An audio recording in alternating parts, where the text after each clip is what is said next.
안녕하세요. 여러분들 문제 잘 풀으셨는가요? 문제 많이 어렵다는데, 근데 이 글을 보니까 너무 어렵다. 또 본 시험보다 많이 쫄렸다. 그런데 본 시험 아직 가지도 않았으면서 무슨 본 시험을 쫄렸다고 그런지 모르겠어요. 시험장에 아직 안 가보셨잖아요. 시험장에 가보셨으면 지금 이 시험 보는 것보다 더 훨씬 어려워요. 그리고 오늘 지금 답안을 제출하신 분들이 총 96명이에요. 이제 잘생겼다. 뭐 이거는 이제 일단 놔두시고, 예, 그, 아, 이 말을 할 수가 없게 댓글 올라오네. 예. 이제 오늘 이제 문제를 전체 제출하신 문제 풀고 제출하신 분은 총 96명이 제출하셨고, 그다음에 이제 성적은 어떻게 나왔냐면은요. 여러분들이 이제 이 첫 번째 이제 우리 지방세 이제 라이브로 한번 정리를 해봤는데, 이제 64.5가 평균이에요. 평균이 64.5면 모두 합격하신 거예요. 그래서 모두에게 박수를 보내드릴게요. 자, 여러분들 모두 평균 60병에서 모두 우리가 절대평가잖아요. 그래서 절대평가기 때문에 우리 모두는 60이 넘었으니까 모두 합격을 하신 분이나 마찬가지라는 이야기예요. 그리고 96분은 전부 합격으로 인정을 해드릴게요. 와, 이제 오늘 진짜 수고 많으셨어요. 그리고 100점이 있어요. 자, 100점이 있는데 이제 100점 맞으신 분들은 특별히 제가 이름을 불러드릴게요. 자, 100점 맞으신 분이 총 4분이 있어요. 4분. 4분이 있는데 그 4분 중에 이 중에서 한 분이나 2분 정도는 제가 이제 중간에 10문제 정도 해설이 끝나고 갑자기 전화를 할 수 있어요. 전화 소통을 해가지고 문제 풀면서 어땠는가 그 느낌을 한번 라이브로 물어보는 수가 있어요. 전화가 갈 거예요. 제가 직접 전화할 수도 있으니까 그 4분 중에 한 분은 10문제가 끝나고 날 때 10문제 해설 끝나면 바로 이제 소통하고 잠깐 쉬어갈 건데 그때 아마 전화 소통이 될 수 있어요. 자, 그럼 지금부터 100점 맞으신 분 바로 공개해 드릴게요. 자, 첫 번째 100점 맞으신 분이 누구실까? 김예나님. 자, 김예나님이 100점을 맞으셨어요. 오, 본인은 아니시네요. 자, 두 번째 100점을 맞으신 분이 이제 신민영님 축하드립니다. 어우. 이제 세 번째 100점 맞으신 분 백지은님. 오, 축하드립니다. 그다음에 마지막 네 번째 100점 맞으신 분 이제 한 분 더 박영준님. 이 네 분이 100점을 맞으셨어요. 문제 푸시면서 이게 어렵지 않나 했는데 이렇게 100점을 맞을 수 있는 분이 있다는 게 대단하신 거예요. 그래서 이 네 분에게는 네 분 중에 아마 한 분 정도는 10문제 끝나고 나서 제가 전화 소통을 한번 해볼 거예요. 직접 라이브로 소통을 하니까 생방송으로 아마 다른 분 대화하는 것도 있고, 그리고 여러분들 일단 지금 문제 해설을 제가 시작을 할 건데 해설 시작을 할 때 혹시 이제 문제 풀다가 애매한 부분이 있었으면 여기다가 댓글을 올려주시면 제가 댓글을 보면서 그 소통을 해가면서 해설을 할 테니까요. 궁금한 사항 있으면 하나씩 글을 올려가지고 같이 소통해가면서 해설을 들어주시기 바라네요. 자, 이제 그러면 지금부터 이제 1번부터 해설을 시작을 해보죠. 그래서 지금부터 이제 하나씩 잘 들어주시고 이 문제들이 실제 시험에 나오면 내가 어떻게 풀 것인가, 어떤 요령으로 풀 것인가 그걸 알아놓으셔야 돼요. 자, 그러면 이제 지금부터 1번부터 해설 들어가네요. 자, 1번 해설을 들어가네요. 자, 1번은 이제 이번 시험에서 제가 이제 예, 우리 해설 들어가기 전에 먼저 구독 안 누르신 분 있죠? 아직 유튜브에 구독 안 누르신 분, 구독, 좋아요 한 번씩 눌러놓고 해설 강의를 들어주시기 바라네요. 자, 1번 문제는 우리 이제 그 중개사 시험에서 총론에서 많이 나오는 문제인데 지금까지 총론에서 문제가 나온 것은 어떤 게 나왔냐면 취득 단계와 보유 단계는 문제가 나왔지만 양도 단계는 아직 문제가 출제되지 않았어요.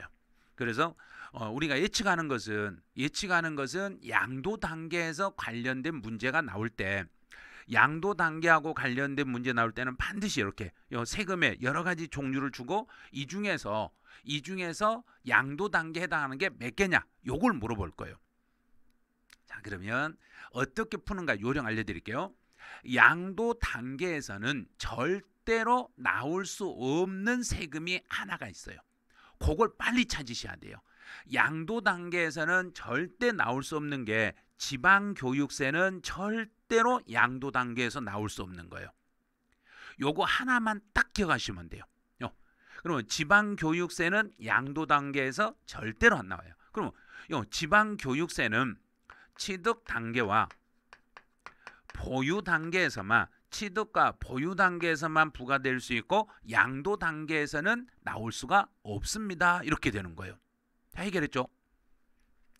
그럼 이제 양도 단계에서 나올 수 있는 세금은 제일 먼저 생각할 게 양도소득세라는 게 나와요. 그런데 양도소득세라는 게 나오는데 양도소득이 없잖아요. 그런데 양도 단계에서 나올 수 있는 건 사업성이 있는 경우에는 종합소득세라는 게 나올 수 있는 거예요. 종합소득세요. 종합소득세가 나오는데 국세인 종합소득세가 부과되면은 지방세인 지방소득세도 반드시 같이 다니는 거예요. 그래서 지방소득세와 종합소득세는 언제나 같이 움직인다는 걸 주의를 해주셔야 돼요. 그 다음에 이제 만약에 양도를 할 때 감면을 받을 수 있으면 감면을 받으면 감면분에 대해서는 농어촌 특별세가 부과될 수 있어요. 그래서 이 농어촌 특별세는 취득 단계, 보유 단계, 양도 단계 모든 단계에서 다 나오는 세금이 농어촌 특별세예요. 그 다음에 또 하나 이제 주의할 게 이제 양도 계약서를 쓸 때 내가 물건을 팔고 계약서를 쓸 때 금액에 따라서 인지세가 나올 수 있다는 걸 생각을 하셔야 돼요. 인지세. 그다음에 종합부동산세는 이거는 보유 단계에만 나오는 세금이기 때문에 그래서 하나, 둘, 셋, 넷 해서 3번 됐어요. 1번은 3번이 정답이 되는 거예요. 이제 맞히신 분들은 이게 지방교육세하고 지방소득세하고 구분을 다시 한번 알려드릴게요. 이 문제 푸실 때 이제 핵심 키가 뭐냐면요. 지방의 소득세는 보유 단계와 양도 단계에서 여기에서 두 단계에서 나오는 거고 지방의 교육세는 취득 단계와 보유 단계에서 나오는 세금입니다. 이렇게 두 개만 구분해 주시면 돼요. 이걸 왓두아리님 서울만 가면 되겠죠. 좀 개수만 맞았네요. 내가 내 세금을 구별을 잘못해 놓게 그렇게 해서 합격하시면 대박인 거예요. 그게 시험 볼 때 개수 문제로 내는 이유가요. 이 단계 문제를 풀 때는 개수가 너무 어렵다 보니까 교수들이 운 좋게 찍었는데도 맞을 수 있게 해주는 거예요. 1번부터 틀려버렸네. 원래 1번을 제가 일부러 이렇게 틀리게 하려고 박스로 해서 개수 문제로 냈던 거예요. 자, 1번 뭘 찍었는지도 모르겠네 그랬어요. 근데 뭘 찍었는지 모르는 게 아니라 다시 한번 풀어보시면 아마 분명히 아실 수 있을 거예요. 그래서 인지세라는 것은 취득 단계, 우리 계약서 쓸 때 취득하고 양도 두 군데에서만 인지세가 나온다고 이렇게 생각하세요. 취득과 양도. 와, 드디어 우리 구름이 유경님, 박 PD님 힘내세요. 휴례도 일하시는 당신 멋지십니다. 아니요, 지금 얼굴이 안 멋지는 모습이에요. 휴일에 나와가지고 얼마나 힘들겠어요. 예? 근데 화면이 흐리네요, PD님. 그랬어요. 화면이 흐리는 게요. 이게 어쩔 수 없어요. 이 전체적으로 지금 저희가 유튜브 촬영을 할 때 유튜브 촬영할 때요. 설정에서 고해상도로 변경해 주시면 된다네요. 설정에서 우리 PD님께서 바로 앞에다 글을 써주네요. 설정에서 고해상도로 변경하시면 화면이 깔끔하게 나와요. 지금 그러시네요. 네. 자, 그러면 1번 해결했으니까 이제 2번 문제로 가보죠. 2번은 이제 2번 문제는 이거는 더 어려워요. 1번보다 2번이 더 어려운데 우선순위 문제 풀 때 어떻게 우선순위 문제를 푸는지 요령 알려드렸죠. 우선순위 문제 풀 때는 반드시 비교하는 것을 구분해 가지고 순서를 매기라고 분명히 말해드렸어요. 제가 제 강의 안 듣고 다른 강의 들으신 분이 있으면 지금 오늘 어떻게 이 문제를 푸는지 한번 해보세요. 1080으로 해상도 변경하니 잘 보입니다. 그러니 와 깔끔해지면 와 우리 PD님 대박이네. 금방 알아버리시네요. 2번부터 20번까지 모르겠어. 이거 그럼 깝깝한데요. 2번부터 20번까지 아무것도 모르겠다면 이제 안 돼요. 자, 그럼 이제 2번 문제 한번 보죠. 옳지 않는 걸 찾아라 그랬는데 국세, 강제 징수에 따라 납세자의 재산을 압류한 경우에 교부 청구가 있으면 그럼 교부 청구를 먼저 얼른 이렇게 체크를 하는 거예요. 교부 청구가 있으면 압류. 그러면 압류네요. 압류하고 교부 청구가 이렇게 비교가 되시면 압류가 1번이고 교부 청구가 2번이에요. 압류가 교부 청구보다 우선하니까 이제 읽을 때 이렇게 읽은 거예요.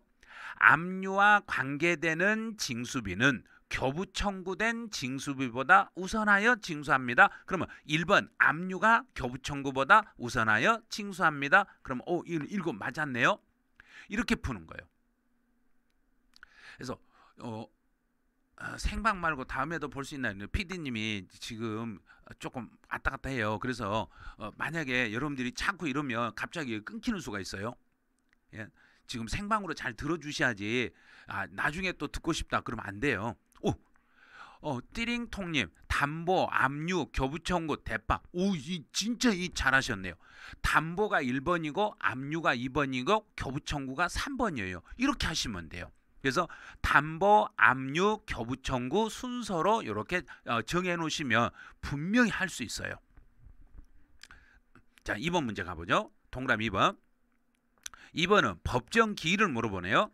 신고에 의하여 납세무가 확정되는 지방세는 그러면 신고에 의하여 확정되는 지방세의 법정 기일은 신고한 때 내가 신고하면은 신고했을 때를 법정 기일로 가. 그래서 신고일이 법정 기일이 돼요. 근데 여기서 주의할 게요. 신고 후 무납부를 하면 자 이제 지금 영상 듣고 계신 분들 잘 보세요. 신고는 했지만 돈을 안 냈을 때, 돈을 내지 않았을 때 법정 기일은 언제예요? 하고 물어봤을 때 이제 둘 중에 하나 골라보세요. 자, 둘 중에 하나만 골라보세요. 신고 후에 무납부를 하면 자, 요 둘 중에 하나 답이 있는데 여러분이 한번 딱 골라보세요. 이때는 신고일이 법정 기일이다. 아니다. 고지서 발송일이 고지서를 발송한 날이 법정 기일이다. 1번하고 2번 중에 한번 골라보세요. 어떤 게 답인지 여러분 스스로 한번 골라보세요. 신고일 대장우마님 신고일, 김기호님 신고일, 이제 신고일, 닐리리만보님 신고일, 그다음에 정임씨, 띠링또링님 신고일, 조현씨, 이은지님, 잠깐요. 김은지님, 천석수님 2번이라고 했는데 절대 이러시면 안 돼요. 1번이 답이에요. 그래서 여기서 신고하고 돈을 안 냈다고 해서 정부가 고지서 보낸 날로 가는 게 아니라 신고일이라는 걸 주의하셔야 돼요. 신고일. 지금 잘못 알고 계신 분이 많아서 그래서 알려드리려고 했던 거예요. 내가 신고를 하고 돈을 안 냈더라도 먼저 신고를 했으니까 신고한 날을 법정 기일이라고 그래요. 그래서 혹시라도 지금 잘 못 알고 계신 분들은 지금이라도 정확히 알아놓으셔야 돼요. 그래서 신고 납부 세목에 대한 법정기일은 신고일이고, 만약에 신고는 했지만 돈을 납부를 안 했더라도 그래도 신고일이 법정기일이 되겠습니다. 그래요. 이제 동그라미 3번은 법정기일 1년 전에 이거는 처음 본 지문일 거예요. 그러면 처음 본 지문이 나오면 일단 보류해 놓고 다음 지문으로 내려가는, 시험 볼 때는 그런 연습을 해 주셔야 돼요. 이제 4번은 취득세 신고서를 납세지 관할 지방자치단체에 제출한 날 전에, 제출한 날을 신고를 얼른 생각을 하면 돼요. 신고하기 전에 설정했네요. 그러면 신고하기 전에 설정했으니까 취득세하고 설정 중에 설정이 1번이고 취득세가 2번입니다. 그럼 저당권에 따라 담보된 채권이라는 게 요게 설정이에요. 담보된 채권이 설정입니다. 그러면 담보된 채권은 설정은 취득세 우선하지 못한다 그랬는데 설정이 취득세 우선하니까 여기가 틀렸네요. 그래서 정답은 4번이 되는 거예요. 자, 요 문제 맞추신 분들은 만약에 이번 우리 중개사 시험에서 요 문제가 혹시 세법 1번으로 나왔을 때 푸는 요령을 이제 아셨을 거예요. 어떻게 풀어야 하냐면 지문이 길게 나오다 보니까 이 중에서 중요한 포인트 단어를 찾아가지고 번호를 매겨가면서 1번, 2번 번호를 매겨가면서 문제를 풀어주시면 훨씬 빨리 풀 수 있어요. 이제 동그라미 5번 같은 경우는 법정기일 전에 설정을 했더라도 재산세는 그랬네요. 재산세.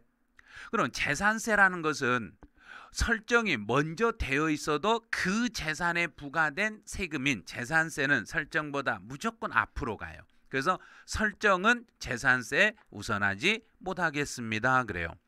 그래서 여기서 이제 알아야 될 게, 자, 그 재산에 부과된 세금의 종류를 익히는 거예요. 그 재산에 부과된 세금의 종류를 여러분들 여기 댓글로 한번 쭉 달아보세요.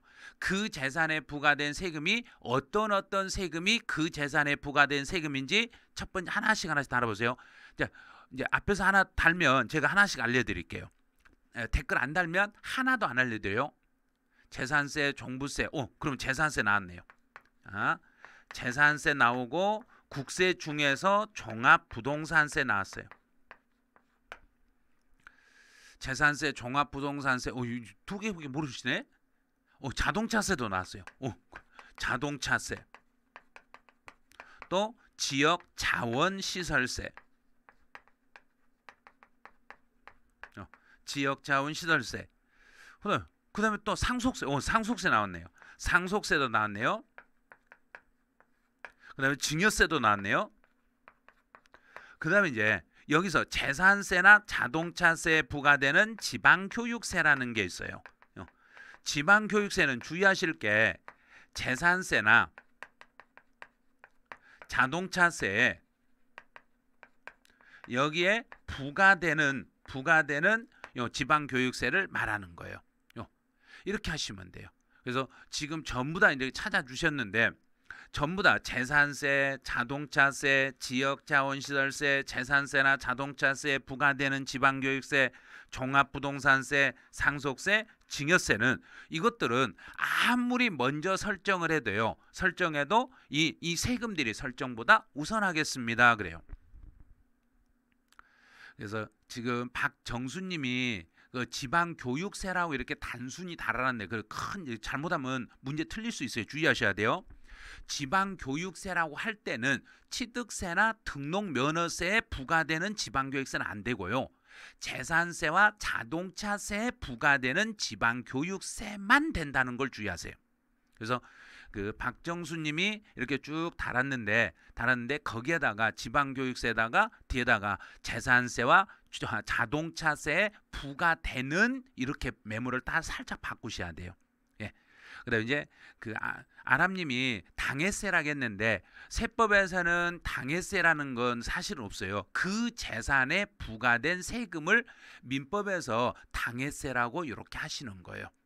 그렇게만 하시는 거예요. 자, 그럼 이제 이렇게 쓰면 이제 요 문제는 해결이 됐는데 이제 우리 3번 지문 안 봤으니까 3번을 이제 한번 간단하게 설명해 드릴게요.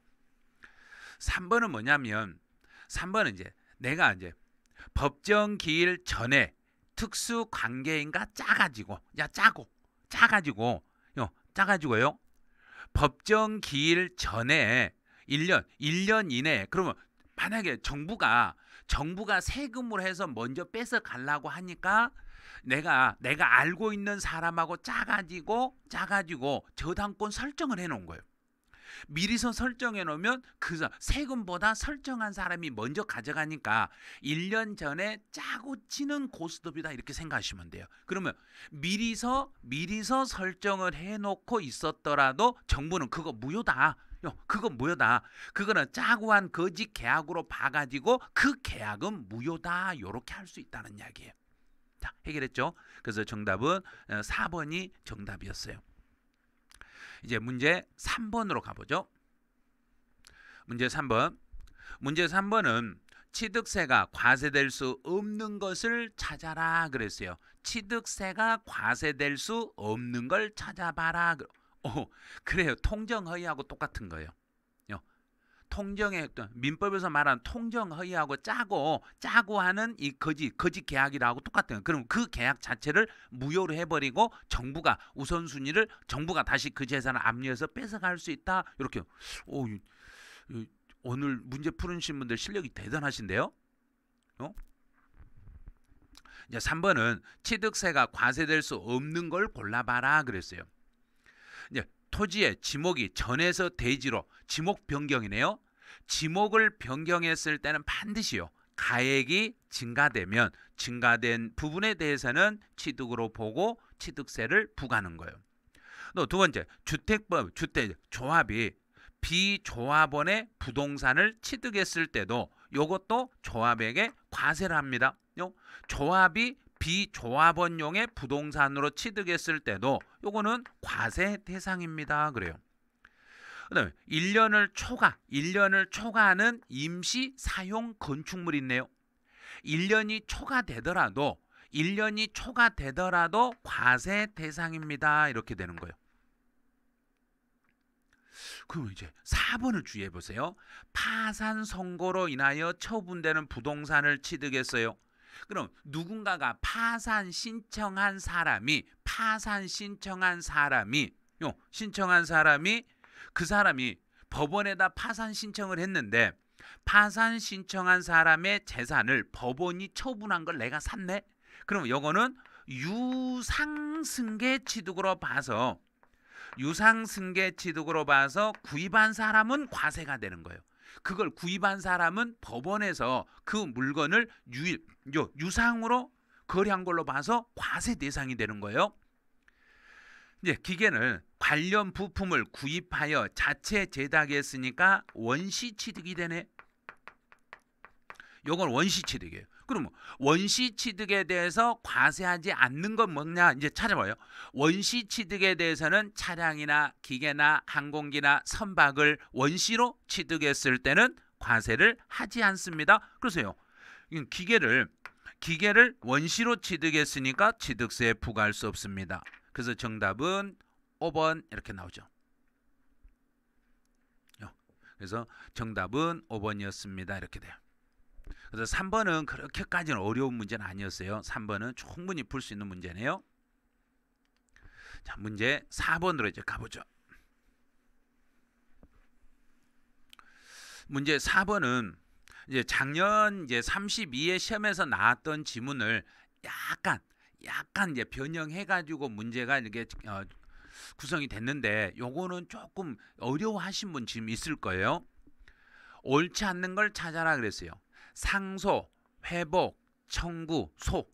이제 상속에 따른 소송에 의하여 법원의 판결을 받아가지고 당초 상속분을 초과하여 취득했으면 그럼 이제 상속을 받아 상속 등기가 된 후에 상속, 회복, 청구, 소송에 의하여 법원의 판결을 받아가지고 당초 상속분을 초과하여 취득하게 되면은 내가 내 재산을 내 상속분을 돌려받는 걸로 보기 때문에 증여받아 취득한 것으로 본다 그랬으니까 틀렸어요. 이거는 이 부분은 증여받아 취득한 것으로 보는 게 아니라 증여받아 취득한 걸로 가는 게 아니라 이 경우는 내가 내 상속분을 다른 사람이 등기해 놓은 걸 내가 찾아오는 걸로 보기 때문에 이 경우는 증여받아 취득이 아닌 걸로 봅니다. 그래서 1번이 바로 정답이 돼요. 아차, 1번을 이걸 못 풀었으면 안 되는데 그랬어요. 1번을요. 그래서 이게 작년 정답으로 나왔던 지문이에요. 꽤나 어려웠던 지문이에요. 그래서 시험 문제 나오면 실제로 이런 문제로 시험에 나오니까요. 주의를 좀 해주셔야 돼요. 또 토끼 모자가 좋아요. 토끼는 우리 임기훈 선생님이 토끼 모자를 하는 건데 지금 무슨 소리 하는 거예요? 토끼 모자가 좋다는데. 예? 예? 그다음 2번 같은 경우는 이제 조합원용으로 취득하는 부동산은, 그럼 조합원용으로 부동산을 취득했어요. 그러면 그때는 조합원이 취득한 걸로 보고 조합원이 취득세를 내셔야죠. 이진경님 이거는 맞았어요. 그래요. 이게 어려운 지문인데 지금 잘 푸신 거예요. 자, 3번 증여자의 채무를 인수하는 부담부 증여의 경우에 채무액에 상당하는 부분은 부동산을 유상으로 취득한 것으로 보겠지만 단 배우자나 직계 존비속으로부터, 만약에 배우자나 직계 존비속이란 말만 나오기만 하면은 원칙은 증여로 먼저 돌리세요. 배우자나 직계 존비속과 관계 있는 것은 먼저 증여로 먼저 돌리세요. 증여로 돌려놓고 그러고 난 다음에 객관적으로 입증이 되면 유상으로, 배우자 또는 직계 존비속의 부동산 등의 유상 취득의 경우를 준용한다. 이 말은 뭐냐면 배우자나 직계 존비속과 관련돼 있는 것은 원칙은 증여로 보겠지만 객관적으로 대가관계가 입증이 되면, 증명이 되면 그때 가서 유상으로 봐드리겠습니다. 이렇게 가는 거예요. 이런 식으로. 그래서 요 지문 읽을 때, 부담부 증여를 읽을 때는 배우자나 직계 존비속인가 아닌가를 꼭 구분해서 읽어주셔야 되네요. 이제 동그라미 4번은 외국인 소유의 선박을 우리나라로 수입해서 가지고 들어왔네요. 수입해서 가지고 들어왔으면 세금은 수입하는 자가 물으셔야 됩니다. 수입하는 자가 물어야 됩니다. 그래요. 그러니까 증여로 본 건데 입증된 게 안 적혀 있으면, 입증이란 말이 안 적혀 있는 게 이거예요. 자, 보세요. 여기서 배우자 또는 직계 존비속의 부동산 등의 유상 취득의 경우를 준용한다 이 말이에요. 준용한다는 말은 원칙은 증여로 보겠지만 입증이란 이야기는 정부 기관을 통해서 거래한 사실이 확인되면, 그럼 입증이란 말은 안 써줘요. 문제에서 입증은 안 써주고 실제로 정부 기관에서 그 거래를 확인했다는 어떤 사례가 나와요. 이 사례는 정부가 확인한 거니까, 사실 확인이 됐으니까 그때만 유상으로 봐야 됩니다. 그런 거예요. 그러면 이제 동그라미 4번 한번 가보죠. 4번은 뭐 수입하는 지 했네요. 5번 가보죠. 이제 5번. 상속을 받았어요. 상속. 누군가가 사망했어요.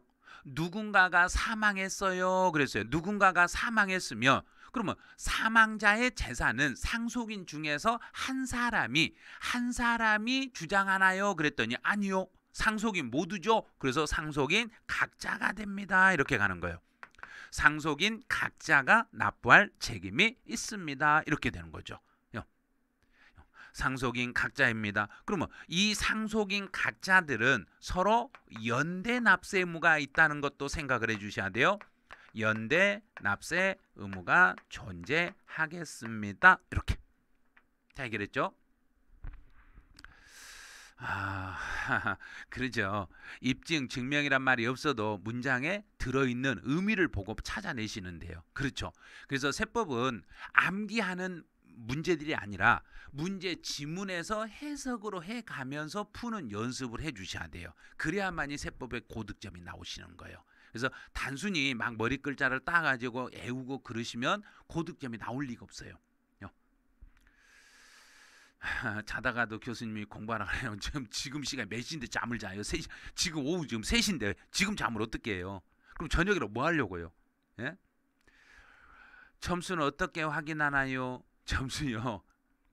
원포인트 강의 똑 들어야나 봐요. 혼자 봐도 되나요? 책만 샀음. 책만 산 것보다는요. 일단 원포인트 강의 같은 경우는 책을 구입하셨으면 먼저 강의를 한번 들으세요. 왜 그러냐면 그 지문 중에 포인트로 잡는 부분이 있어요.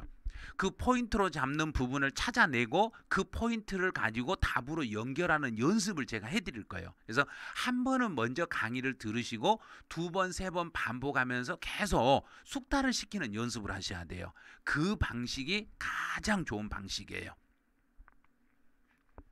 그래서 문제를 틀렸는 해설을 듣고 확실히 알게 됐습니다. 참 잘 그 이해가 되셨으면 시험 볼 때까지 정확히 풀 수 있으니까 이제 완전히 도움 되셨다고 보시면 돼요. 그래서 오늘 그 문제 가지고 이 한 문제만 해결해도요 완전 성공하신 거예요.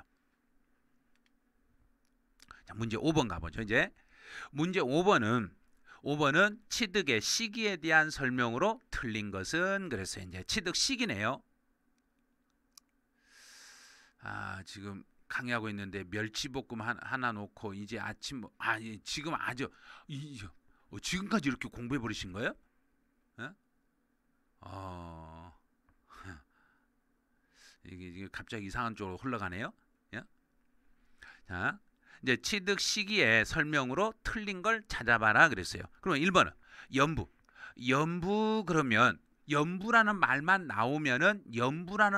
나오면은 반드시 이거는 국가하고 관련이 되어 있습니다. 연부 그러면 국가하고 관련됐잖아요. 국가하고 관련됐으니까 무조건 사실상 연부금 지급일을 취득일로 잡는데 만약에 연부금 지급일과 등기를 비교했을 때는 둘 중에 빠른 날로 가겠습니다. 자, 두 번째요. 공매 방법이라는 것은 국가기관을 통해서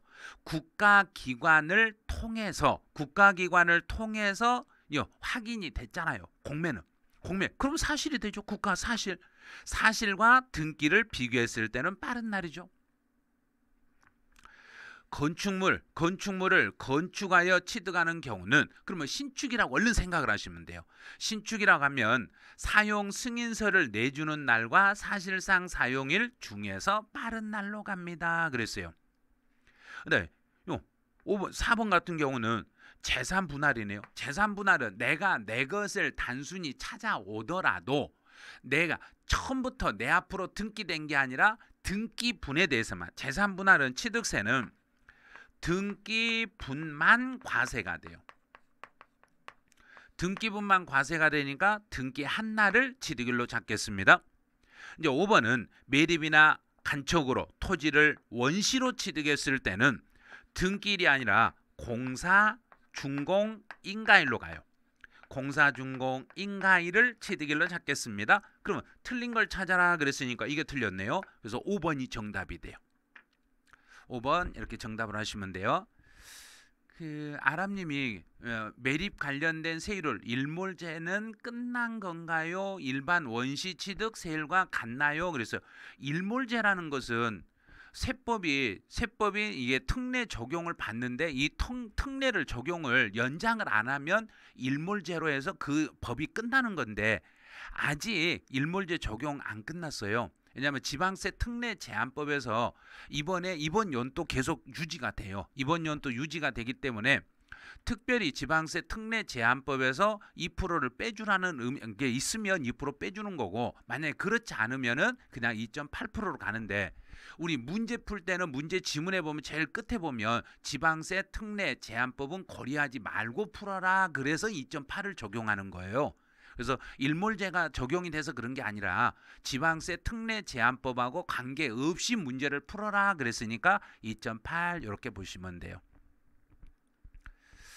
자, 세법 개정된 것들을 원포인트 종호표 나오나요? 그랬어요. 원포인트 종호표 이미 올라가 있어요. 올라가 있고, 그 원포인트 종호표는 그 하나 문제가 좀 잘못 올라간 게 하나 있고, 정답이 표시가 지금 잘못된 게, 아마 정답 표시 잘못된 건 없는 것 같아요. 그래서 거의 이 개정된 게 있으면 개정된 내용들은 하나 그때마다 다 올려드리고, 제가 밴드에도 송원세법 밴드에도 다 올려드리니까 그때 참고해 주시면 될 거예요.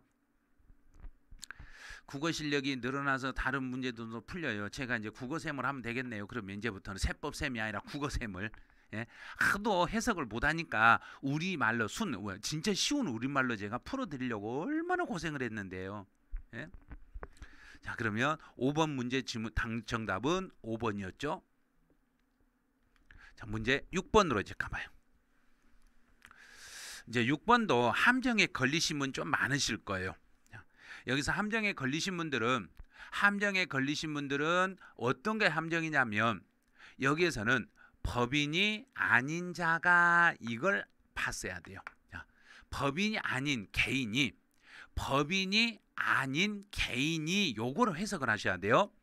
개인 입장에서 포함될 수 없는 항목은 몇 개인가 이렇게 찾는 거예요.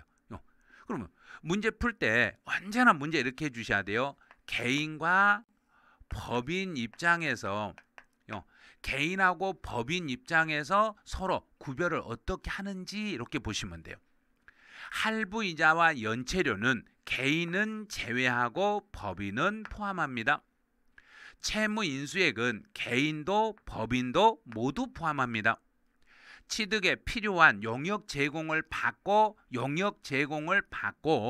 거기에 지급하는 대가이기 때문에 개인 법인 모두 포함합니다.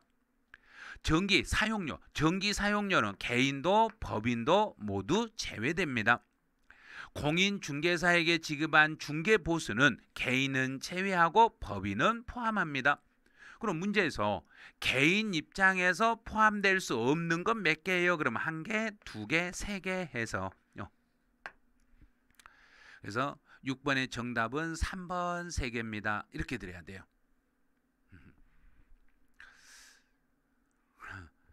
뭐 밤샐 기세라 밤 안 새요. 지금 6번인데 20분까지 하면 금방 끝나요. 걱정 안 해도 돼요.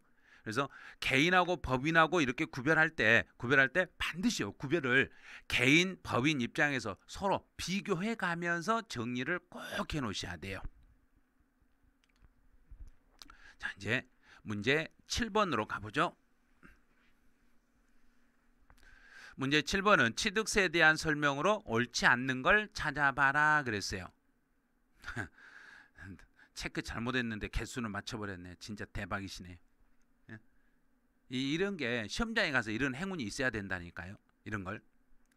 그래서 취득세에 대한 설명으로 옳지 않는 걸 찾아라 그랬어요. 여기서 문제 풀 때는 이걸 조심하셔야 돼요. 신축과 재축은 제외합니다.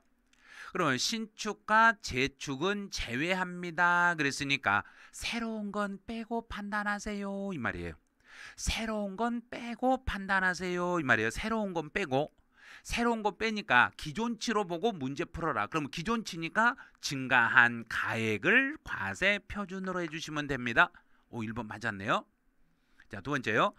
외국 정부가 취득한 건 원칙은 취득세를 부과하지 않지만 우리 정부가 외국에 가서 물건을 취득하는데 우리에게 세금 물리네? 우리에게 물리면 나도 너에게는 물려버리겠다. 이렇게 가는 거예요.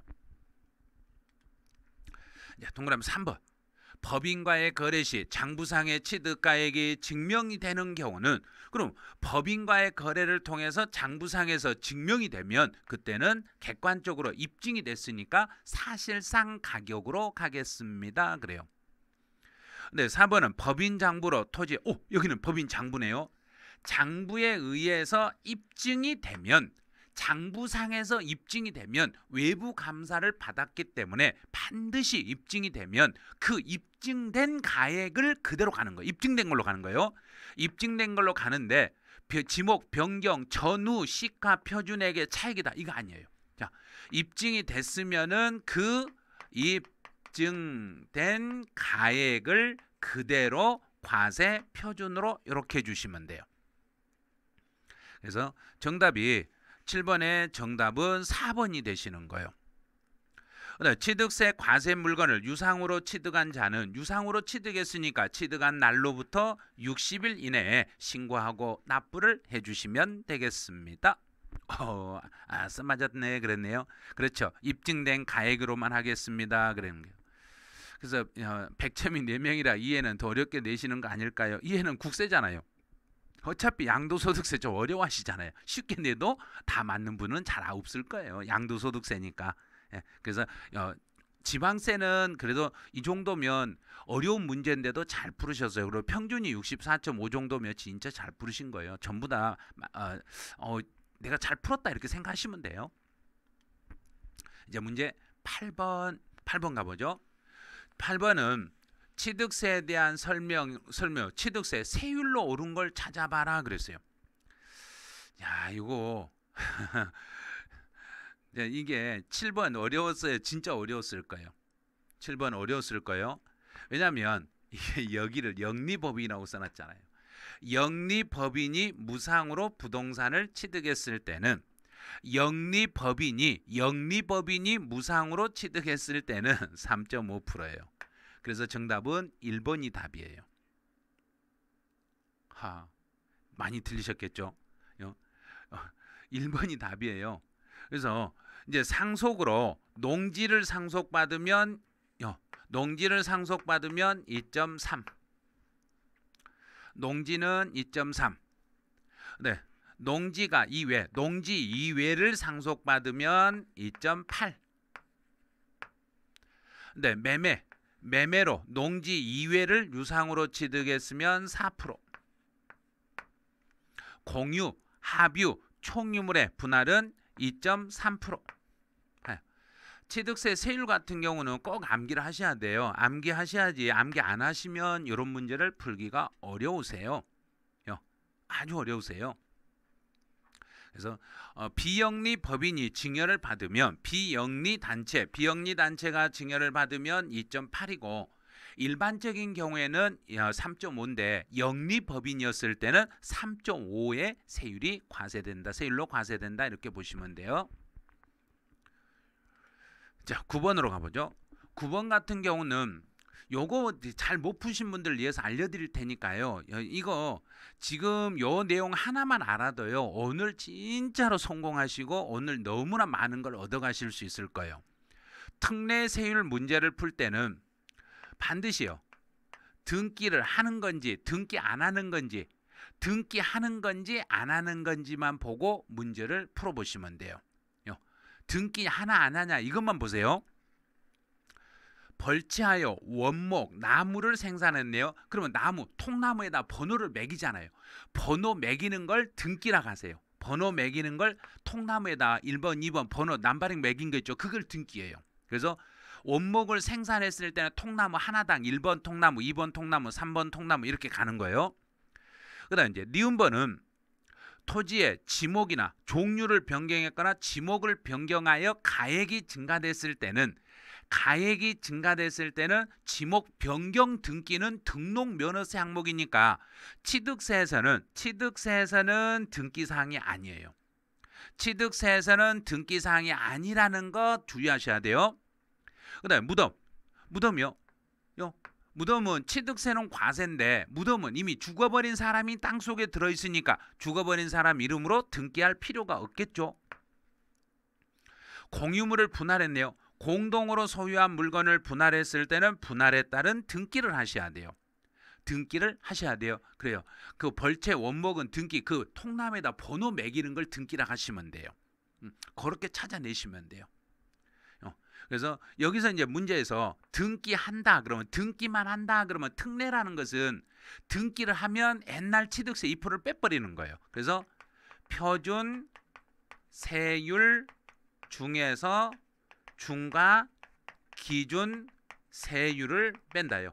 동그라미 치면 뭔가 뺀다 이렇게 하시면 돼요. 그 다음에 X를 해버리면 등기가 X면 등기분을 빼고 중과 기준 세율로만 과세한다 이렇게 푸시면 돼요. 그래서 여기서는 중과 기준 세율을 뺀 세율을 찾아라 그랬으니까 2% 이 중과 기준 이걸 뺀다 그러면 등기하는 걸 찾아라 그랬으니까 기억번 니을번 해서 기억 니을 이렇게 해서 3번을 찾으시면 돼요.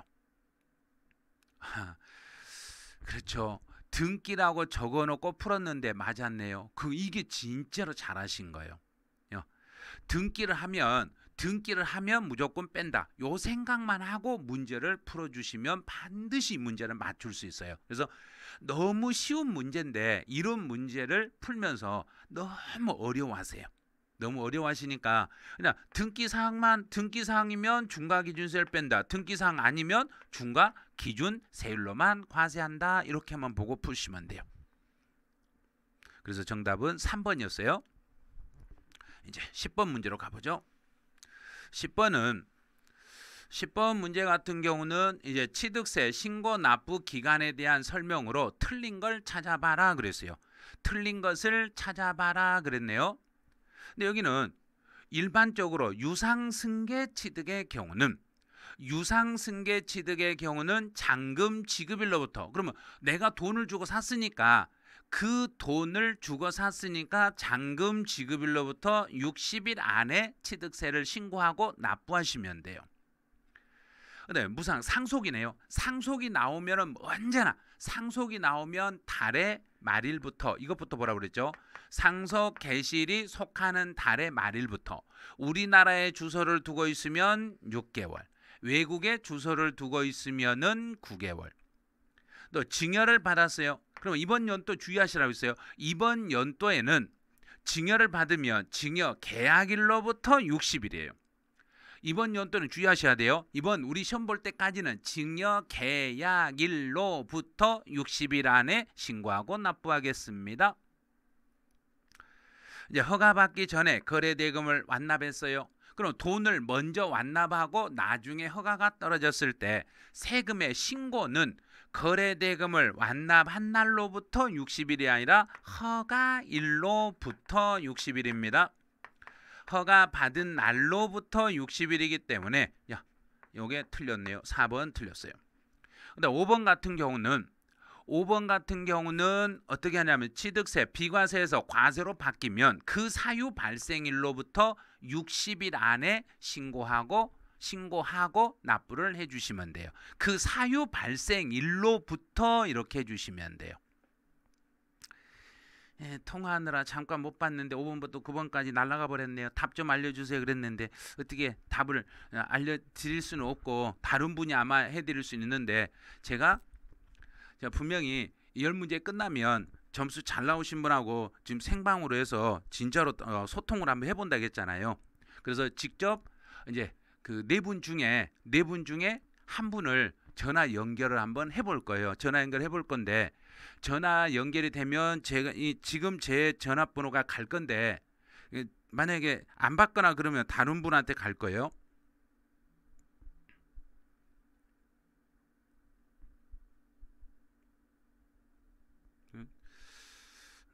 지금 88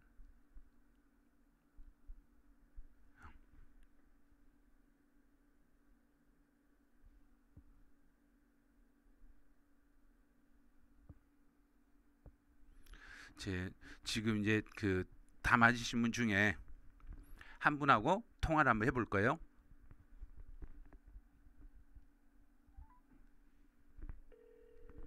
이제 우리 전화 가네요.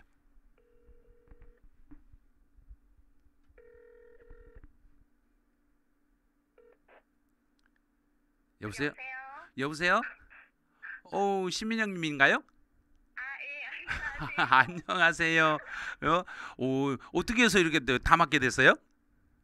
네, 운이 좋았던 것 같아요? 아니요, 그것도 운도 실력이에요.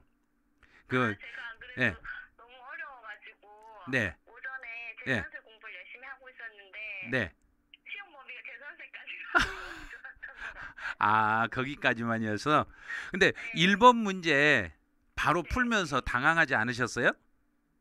좀 당황했어요. 1번 같은 경우에 개수 문제로 나오고 이렇게 양도 단계니까 처음 아마 접했으면 엄청 힘들었을 건데 그거 이 기출문제 풀이 시간에 아, 배웠던 게 기억이 났어요. 아, 그 지금 메가에서 강의 듣고 계셨네요. 네. 아, 그럼 혹시 메가 강의 들으면서 메가랜드의 좋은 점이 뭐라고 생각하세요? 저는 일단 이번에 처음 준비를 해서 네, 뭐 이렇게 뭐 정보도 많잖아요, 요즘 세상이. 예, 근데 이제 뭐 어떻게 해야 될지 고민을 많이 했었는데 네, 결과는 이제 선생님 수업 커리큘럼대로 따라가는 그게 제일 좋은 것 같아요. 그래서 어, 다른 고민 없이 커리큘럼대로 따라가면서 네, 복습하고 네, 그게 가장 좋은 것 같아요. 진도 그럼 혹시 진도 밀리거나 그런 적 없으세요? 저는 일단 예, 집에서 예. 인터넷 강의를 들어가지고요. 네, 예. 네, 저는 일주일 강의를 밀어놓고 듣거든요, 일부러. 그게 네, 제일 좋은 그러고서는 방법이에요. 네, 예, 그렇게 해서 예. 밀리면 이제 토요일, 일요일 날 채워 넣는 걸로 오, 최대한 노력하고 있어요. 엄청 현명한 방법을 쓰시네요. 근데 원래 강의가 저희가 시작하면 일주일 뒤에 들으셔야 되거든요. 동영상은. 네, 저안 그러니까 오, 다 실시간으로 하니까 집에 아이가 있어가지고 아, 그때그때마다 조금 힘들더라고요. 어이구, 아기 있으면은 진짜 공부하시기 밤중에만 해야 되는데? 일단 예. 초등학생이라서 아, 네, 학교 보내고 있습니다. 그 혹시 그 우리 강의 들으시면서 저희 선생님들 중에 혹시 꼭 네. 집어서 이 선생님한테 내가 뭔 말 한번 해주고 싶다 하신 분 없으세요? 갑자기 물어보셔서 뒤에 선생님도 얼굴 실제로 한 번씩 다 보고 싶어요. 그럼 합격자 파티에서는 보실 수 있을 거예요. 네, 예, 지방이라서 이렇게 한번 예. 특강 수업이라도 직접 가고 싶은데 이게 지방이 쉽지가 어디신 않네요. 거예요? 저희는 대구에 있습니다. 대구. 아니, 그래도 제가 7월이나 8월쯤 되면 네. 한 번 정도 지방에 내려가서 특강 같은 걸 하루 정도 이렇게 한번 해줄 수 있는 기회를 만들어 볼까 생각 중이거든요. 네, 그러면 예, 좋겠어요. 그런데 이제 그것도 그 자기 지역에서 원하시는 분이 이제 한 제가 설문을 해가지고 어느 지역에서 많이 원하는가 원하는 분이 제일 많은 쪽을 제가 네. 한번 두 군데 정도만 선택해서 내려가서 해주고 올까 지금 생각 중이거든요. 그래요? 네. 제가 꼭 투표하도록 하겠습니다. 아니 근데 혹시 그 제주도를 우리 PD님이 제일 가고 싶어 해가지고 예? 네. 제주도에서 계신 분들이 투표를 많이 해줘야 된다고 막 그러시던데 예전에 제가 대구에 작년까지 1년에 한 번 이상씩은 내려가서 해주고 올라온 적이 있어요. 그래요? 네. 그때 어. 제가 수업을 들었어요. 아니, 올해라도 열심히 하셔가지고 합격하셔야죠. 예. 그리고 네. 세법 하시면서 제일 어려운 게 어느 부분이에요? 처음에 세법 할 때 저는 네. 일단 용어가 처음이다 보니까 네. 너무 외래어 같았어요. 정말 처음 듣는 말 같았고 네. 지금 제일 어려운 건 양도소득세가 제일 힘든 것 아, 같아요.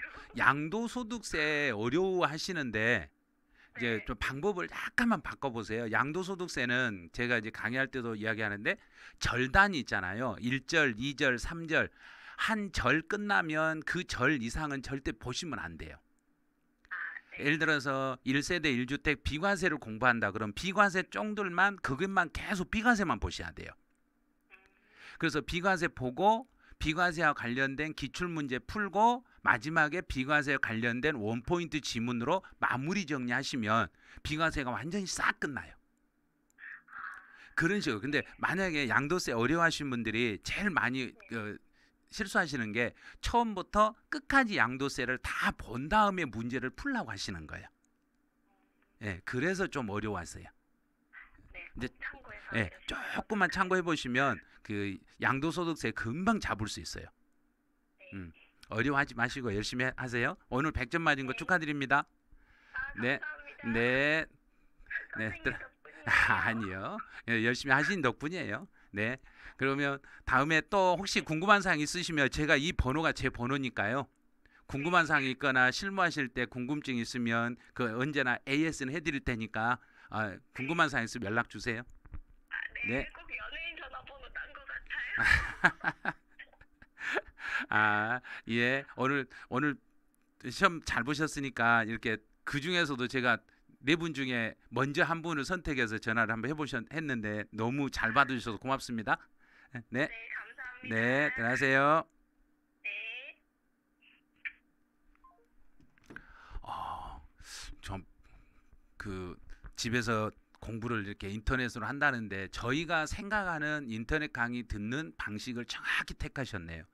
원래 강의가 이번 주에 강의를 시작하면 바로 듣는 게 아니라 일주일 뒤, 일주일을 밀려가지고 강의를 내 스케줄을 잡아서 동영상은 들으셔야 되거든요.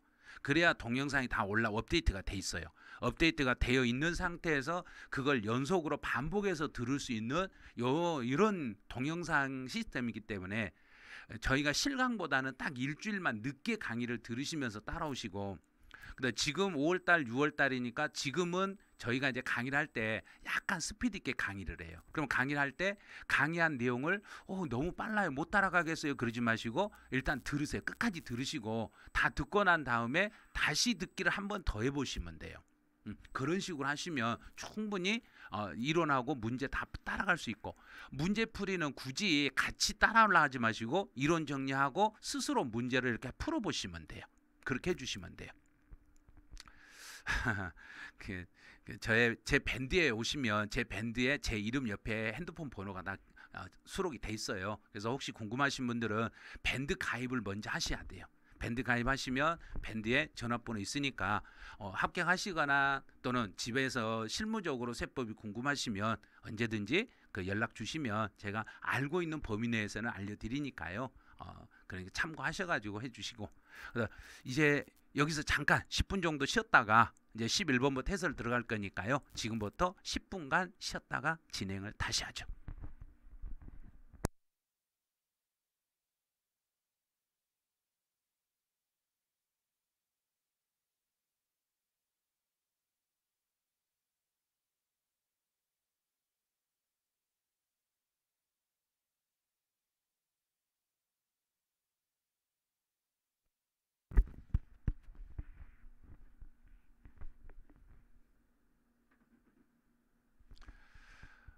여러분들이 좋아요 100개를 넘었다고 해서 저희 PD님께서 저에게 이걸 지금 씌워놨어요. 제 말이 안 나와요 지금. 당근이 어디서 당근? 토끼가 좋아하는 게 당근이라고요? 어, 공부는 안 하고 선생님들이 이런 거 하는 걸 이걸 너무 좋아하시네. 예? 어, 토끼가 이상해요. 귀 사이즈가 좀 봐요. 귀 사이즈가 이게 너무 이렇게 양쪽으로 토끼가 너무 귀가 커요. 예? 그 이제 토끼는 토끼고 이제 봐요. 어떡해요. 예, 잘 어울린단 말 좀 제발 하지 마세요. 예? 예? 그 봐요. 비이상적이네요. 이런 말을 써줘야지. 예? 자, 이제 문제 10번에 동그라미 5번 지문 설명을 조금 해달라겠는데 요 지문은 어떤 지문이냐면요. 비과세에서 과세로 넘어가면 과세 사유가 발생한 그 시점부터 과세 사유가 발생한 날로부터 60일 안에 다시 추가로 신고하는 거예요. 추가분에 대해서 신고하는데 여기서 신고할 때는 전체로 세금을 계산해 가지고 그 계산된 세금 중에서 이미 냈던 세금을 빼주시면 돼요. 이미 낸 세금을 빼고 앞에서 낸 거 빼고 추가로 낼 것만 다시 그것만 납부하시면 되는데 우리 배울 때 이미 납부한 세금 속에 가산세가 들어있으면 가산세는 제외하고 뺀다는 거 꼭 기억을 해주셔야 돼요. 그런 거 해주시면 돼요. 토끼기가 10시 10분 같아요. 네, 그러네요. 진짜 10시 10분 같네요. 예, 토끼 귀가 너무 저 어디 좀 갈라고 그러네요. 갈라고요. 요렇게 요렇게. 예. 자, 이제 그러면 11번부터 해설해 보죠. 집중력 올라간대요. 참, 이게 집중이 올라가면 이것 말고 다른 것도 하라고 그러는데요. 예? 네, 등록 면허세에 대한 설명으로 옳지 않는 걸 찾아보세요. 그랬어요. 그러면 등록 면허세는 설정과 변경과 소멸에 대한 사항을 등기하거나 등록을 하는 경우에 봐요. 토끼 귀만 보고 있는 게 아니라 이게 문제를 보시라니까. 봐요. 이렇게 이 토끼이기 때문에 이 문제가 눈에 안 들어온다잖아요. 예? 설정과 변경과 소멸에 대한 등기 등록을 할 때 그 등기 등록을 하는 자가 등록 면허세를 납부할 의무가 있습니다. 그래요. 이제 두 번째요. 이제 2번 같은 경우는 광어권을 취득해서 등록을 할 때는 원칙은 광어권을 취득하면 취득세 대상이 되는데 광어권이나 어업권이나 양식어권을 취득했을 때 취득세 면제사항이 있어요. 지방세 특례 제한법에 취득세 면제사항이 있기 때문에 광어권을 취득해서 등록했을 때는 취득세를 부과할 수가 없으니까 대신에 등록 면허세라는 것으로 과세를 하게 돼 있어요. 그래서 등록 면허세 대상에 포함합니다. 그래서 정답은 2번이 되시는 거예요. 이렇게 해서 2번이 답이 되는 거예요. 이제 3번 같은 경우는 과세 표준은 그러면 등록 면허세 과세 표준은 그러면 등록 당시라는 말을 꼭 생각하세요. 등록 당시의 신고 가액으로 가겠습니다. 이제 4번은 면세점에 해당하는 물건의 등기 또는 등록은 그랬어요. 그러면 면세점에 해당하는 물건의 등기 등록은 그랬으니까 취득 가액이 50만 원 이하가 되면 취득세를 부과할 수가 없으니까 50만 원이 안 된 물건에 대한 등록을 할 때는 등록 면허세를 납부하시면은 그때는 등기를 해드리겠습니다. 그래요. 이제 5번은 회사의 정리나 특별 청산에 관한 법원의 촉탁, 법원의 부탁으로 법원이 특별히 부탁해 가지고 등기하는 것은 등록 면허세를 부과하지 아니합니다. 그래요. 그래서 문제 이렇게 풀 때 법원이 부탁해서 법원의 촉탁으로 등기 등록에 대해서는 등록 면허세를 부과하지 아니합니다. 그런 거예요. 우리 회사에서 자체적으로 등기하는 건 과세가 되겠지만 법원이 특별히 부탁해서 등기하는 것은 비과세 대상입니다. 그래요. 그러면 여기 정답은 이제 2번이 정답이 됐던 거예요. 이제 12번 문제로 가보죠. 12번 이제 등록 면허세에 대한 설명으로 여기는 이제 옳은 것을 찾아봐라 그랬네요. 1번은 외국 정부가 자기를 위하여 그러면 외국 정부가 등록하는 것도 원칙은 부과하지 않고 원칙은 비과세입니다. 이제 우리 정부나 외국 정부가 등록하는 건 원칙은 비과세 대상이겠습니다. 그래요. 그다음에 두 번째는 등록을 하려는 자가 신고 기한까지 신고 의무를 다하지 않았더라도 우리 등록 면허세는 신고를 안 했더라도 등록하기 전에 납부만 하면은 신고하고 납부한 걸로 보기 때문에 무신고 가산세는 부과하지 않습니다. 신고한 걸로 보기 때문에 무신고 가산세는 부과되지 않습니다. 봐요. 귀가 흔들려서 집중이 흐려져요. 그렇죠. 이제 벗겨주시면 안 될까요? 그랬는데 이제 벗어야지. 아휴. 자, 이제 그 이용태님이 부탁을 특별히 부탁해서 근데 이제 머리 스타일이 완전히 이제 갔어요. 이제 다시 이제 제 상태로 돌아왔으니까요. 이제 설명을 잘 들으시기 바라네요.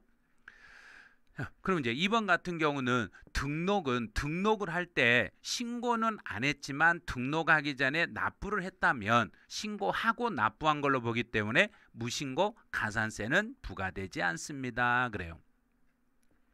이제 상속으로 인한 부동산 이전 상속을 받았으면은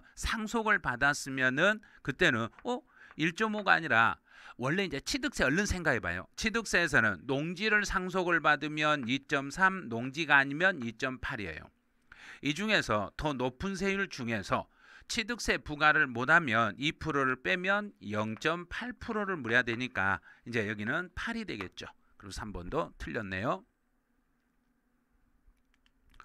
네, 4번 같은 경우는 채권 금액으로 과세액을 정할 때, 그러면 채권 금액으로 과세액을 정할 때 채권 금액이 없으면 어떻게 해요? 그랬어요. 채권 금액이 없으면 채권의 목적이 된 것이나 처분의 제한의 목적이 된 것을 대신 채권 금액으로 하겠습니다.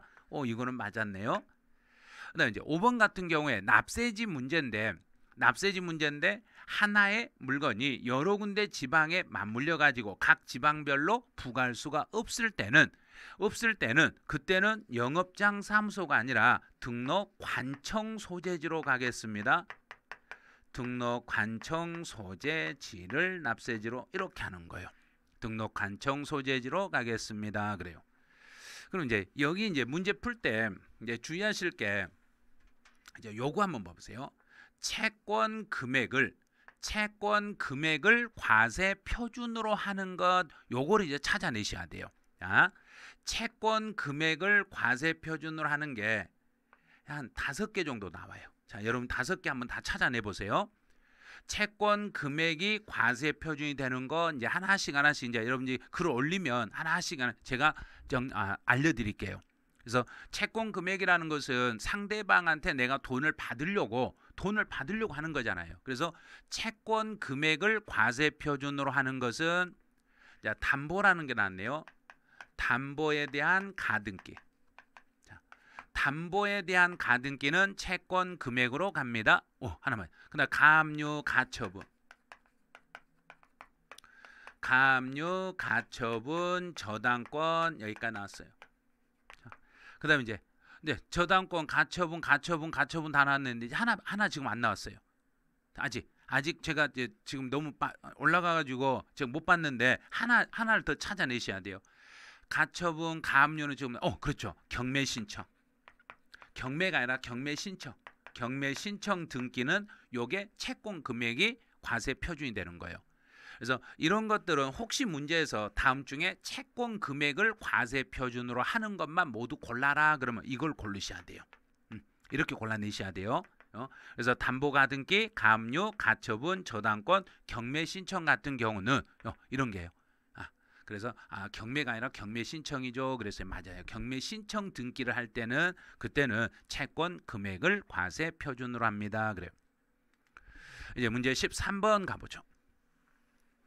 문제 13번은 등록면허세에 대한 설명으로 옳은 것을 모두 골라라 그랬네요.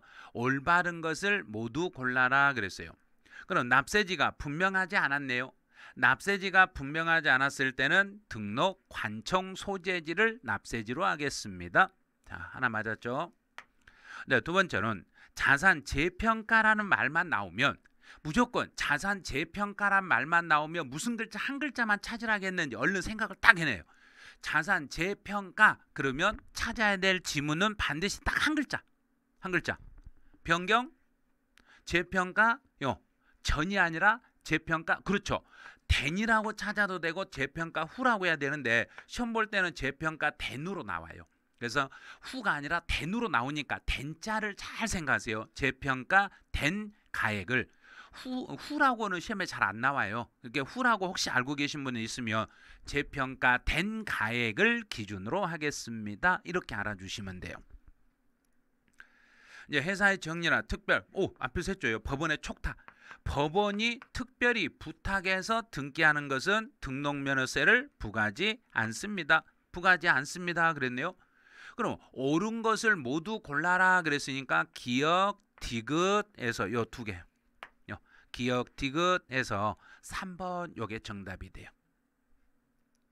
그래서 13번은 3번이 정답이 되네요.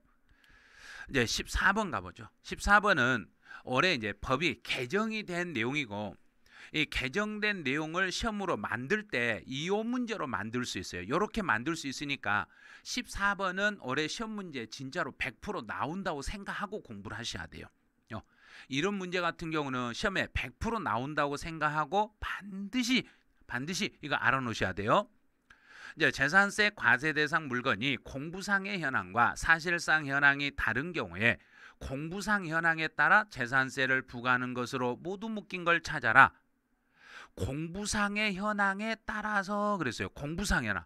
그럼 공부상 현황에 따라 재산세를 부과하는 것으로 모두 묶인 걸 찾아라 그랬어요. 그럼 재산세 과세 대상 물건이 토지 대장이나 건축물 대장. 그럼 토지 대장이나 건축물 대장에 등재되지 않았어요. 그럼 등재가 안 됐으니까 이런 경우는 사실상 현황에 따라서 부과합니다. 등재가 안 돼 있으면 공부가 없잖아요. 공부가 없으니까 사실상 현황에 따라서 과세합니다. 그래요. 그럼 이제 여기는 공부상에 따라서 부과하는 거, 그러니까 기억은 틀렸어요. 야, 기억 탈락. 기억 탈락 됐으니까 4번 돼 버렸네. 네. 허가를 받아야 되는데 허가 등을 받지 아니하고 허가를 받지 않고 재산세 과세 대상 물건을 이용하는데 사실상 현황에 따라서 재산세를 부과했더니 오히려 재산세 부담이 감소돼 버리네. 사실로 갔더니 재산세 부담이 감소해 버리면 그때는 공부상으로 가는 거예요. 이런 경우는 공부상 현황에 따라서 세금을 물리겠습니다. 또 재산세 과세 기준 현재 사용이 일시적으로 공부상과 다르게 사용하래요. 공부상과 다르게 사용하면서 잠깐 동안만 사실로 쓰는데 공부상과 다르게 사용했을 때는 잠깐 쓸 때는 그냥 그대로 공부상 현황으로 판단을 해주시면 돼요. 그래서 니은 디귿해서 14번은 4번 요게 정답이 되시는 거예요. 반드시요 14번은 정리 잘 하셔야 돼요. 예전에는 공부상과 사실이 달랐을 때는 무조건 사실상 현황에 따라서 부과합니다. 이렇게만 돼 있었는데 지금은 공부상과 사실이 달랐어도 공부상하고 다르게 사실 판단하면서도 실제 세금이 공부상보다 더 낮아져 버리면 공부상 현황에 따라서 세금을 물리는 거고, 공부상과 다르게 잠깐만 일시적으로 다른 공부상과 다르게 사용했을 때도 기존처럼 그대로 공부상 현황에 따라서 재산세를 부과하겠습니다. 그래요. 요 14번 같은 경우는 반드시 기억을 해야 될 문제라고 보시면 돼요. 이제 15번 문제로 가보죠. 재산세에서 분리과세 대상의 토지로 옳지 않는 걸 찾아라. 그럼 분리과세 대상이라는 것은 저율 분리과세도 있고 고율 분리과세도 있어요. 저율 분리과세, 고율 분리과세가 있는데 저율 분리과세는 생산 활동에 사용하는 게 저율 분리과세고 사치 활동에 사용하는 것은 고율 분리과세가 돼요. 이렇게 찾으시면 돼요. 골프장이나 고급 오락장으로 사용한 토지는 고율 분리과세. 그것도 분리과세죠. 네, 산림 보호, 육성을 위해서 필요한 이면은 저율 분리과세. 그래서 여기도 분리과세네요. 이제 축산, 목장 나왔죠. 목장 나오면 무조건 울타리 생각을 했잖아요. 목장 그럼 울타리 기준 면적까지는 저율 분리 과세. 특별시에 도시, 이건 이제 조심해야 돼요. 농지인데 도시에 있는 농지는 농지는 도시 내에 농지가 있으면 원칙은 도시 안에 있는 농지는 종합합산 과세가 되는 게 원칙이에요. 도시 안에 있는 농지는 종합합산 과세인데 예외적으로 도시 안에 있을지라도 개발 제한 구역이나 또는 녹지 지역에서 실제 경작에 사용하고 있을 때와 경작에 사용하지 못했을 때로 이렇게 나눠요. 경작에 사용하고 있으면 분리과세, 사용하지 못하고 있으면 종합합산 과세 대상입니다. 이렇게 찾는 거예요. 네, 5번 같은 경우는 도시의 상업지역에 존재하는 공장의 용지네요. 공장 중에 주거지역과 상업지역에 공장이 있으면 이런 경우는 상가 건축물의 부속 토지로 보겠습니다. 상가 건물의 부속 토지로 봐가지고 일정 기준 면적까지는 별도합산 과세로 가고 기준 면적을 초과하는 경우에는 종합합산 과세 대상으로 가겠습니다. 그래요.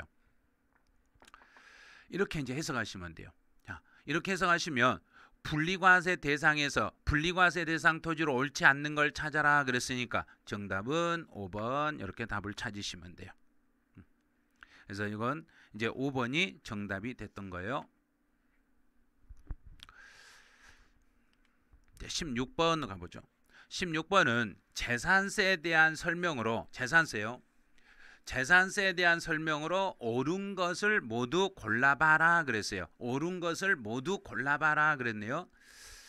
근데 요건 조금 문제 풀 때 애매할 수 있을 거예요.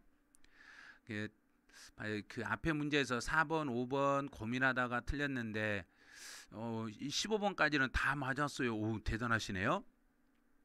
근데 왜 15번까지 다 맞았는데 끝에 가서 어디서 틀렸을까요? 너무 재밌다.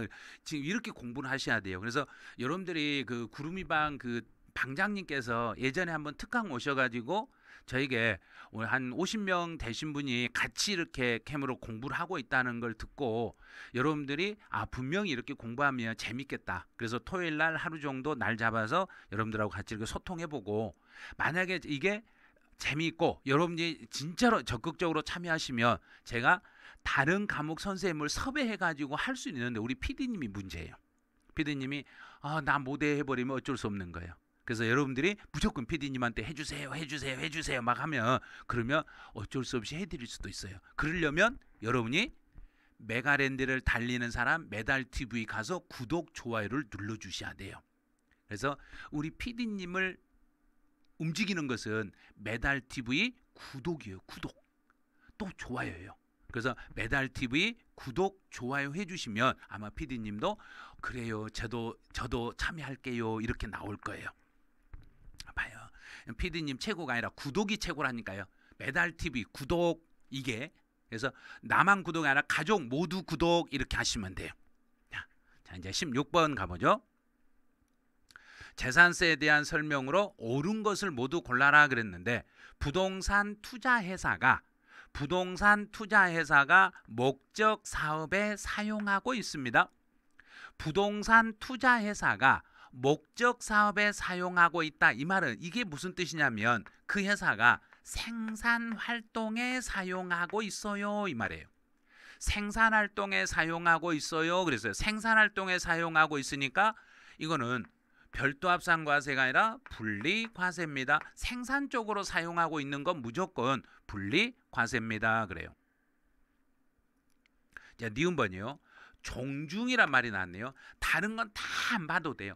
종중이라는 말만 나오면은 무조건 분리과세 대상입니다. 종중 그러면 분리과세 대상입니다. 그래요. 그래서 이제 디귿번은 해원제 골프장이 아닌 일반 골프장 용지 중에서 원형이 보존되는 임야입니다. 그럼 여기서 이 임야를 가지고 생산에 쓰는 임야가 아니라 생산 활동에 쓰는 임야가 아니라 골프장의 영업활동으로 쓰는 임야입니다. 영업활동으로 쓰는 임야이기 때문에 이거는 사업하고 있으니까 별도 합산과세가 되는 거예요. 분리과세가 아니라 별도 합산과세입니다. 그럼 옳은 걸 찾아라 그랬으니까 니은 하나네요. 니은 하나. 2번. 그래서 정답은 16번의 정답은 2번이 되는 거예요. 그래요. 원영이는 별나다. 이걸 어디서 이 문구를 땄는 거 몰라도 원영이는 별나다. 원형 나무야. 원형이 보존되는 건 별나다. 그럼 별도 합산과세다. 이렇게 해주시면 금방 이해하기는 편해요. 그래서 원형이는 별나다 그러면 금방 이해가 되더라고요. 너 어디서 이런 말을 찾았는 거 모르는데 이걸 너무 잘 찾으신 분들이 있어요. 그래서 별도 분리 이게 헷갈린다 그러시는데 어떻게 찾으시면 되냐면요. 그 토지 중에 토지를 딱 보는 순간, 토지를 읽는 순간 생산이나 사치로 사용한 것 같다 그러면 분리과세라고 하시면 돼요. 생산이나 사치 활동이면 분리과세. 그 다음에 상가 같은 영업하고 있는 상가처럼 영업에 쓰고 있는 것은 무조건 별도 합산 과세입니다. 이러면 돼요. 영업 활동에 사용하는 것은 별도 합산 과세 대상이 되겠습니다. 이렇게 해석을 해주시면 돼요. 그래서 16번은 정답이 2번이 정답이었네요.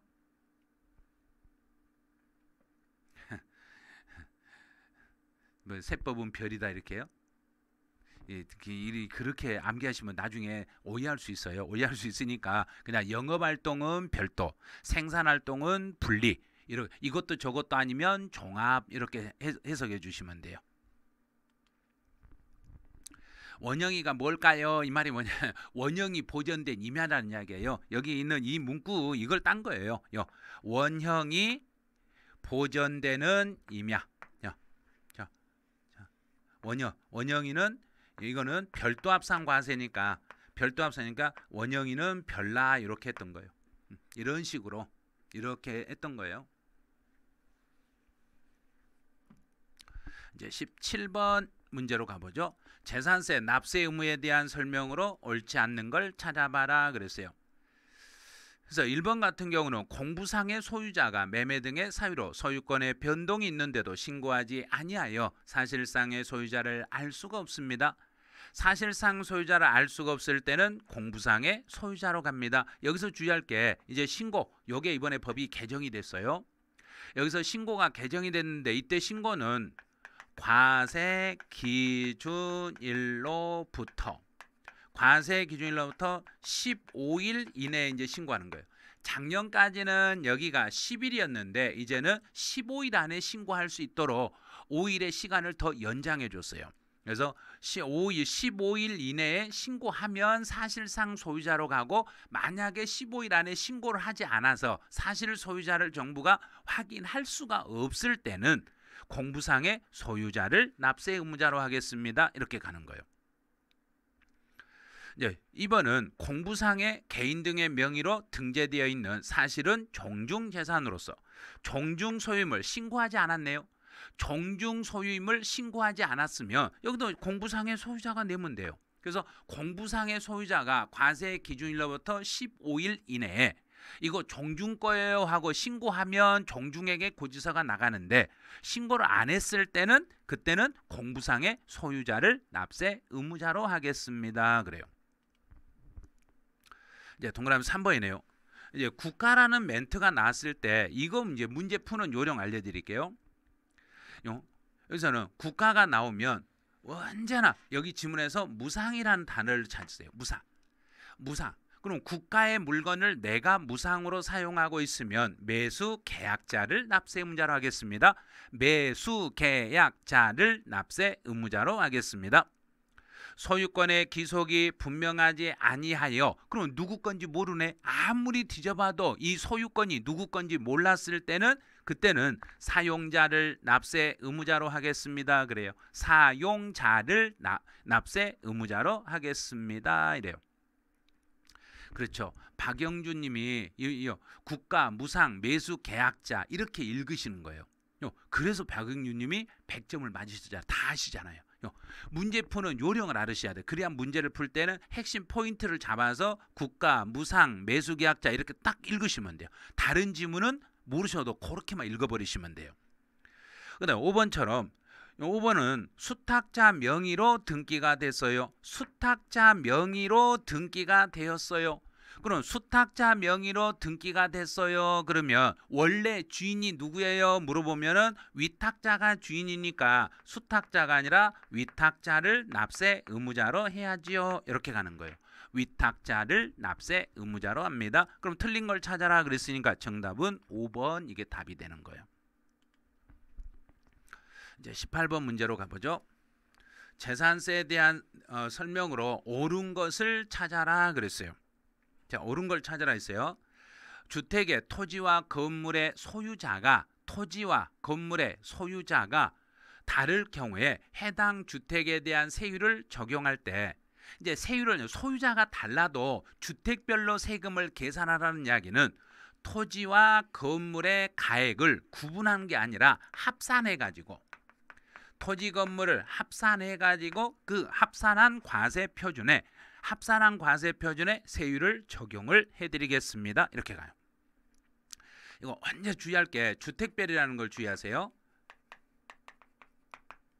주택별로 계산합니다. 주택별로 계산합니다. 그랬어요. 주택별로 계산하니까 토지 건물의 소유자가 다르더라도 토지 건물의 가격을 더해가지고 합한 금액을 기준으로 세율을 적용해 주시면 됩니다. 그래요.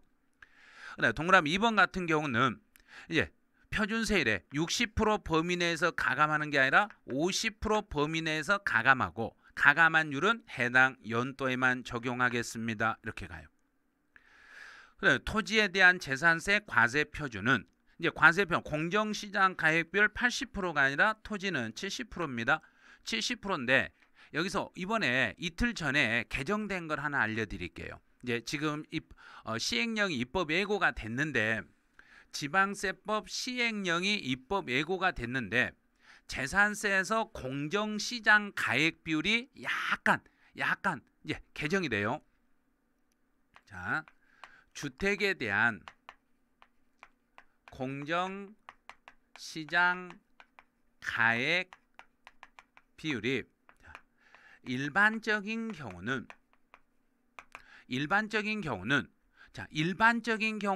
주택은 60%예요. 그런데 이번에 법이 이제 바뀌는 게 어떻게 바뀌냐면 이제 법이 개정이 되는데 1세대 1주택자만 45%로 이렇게 축소돼요.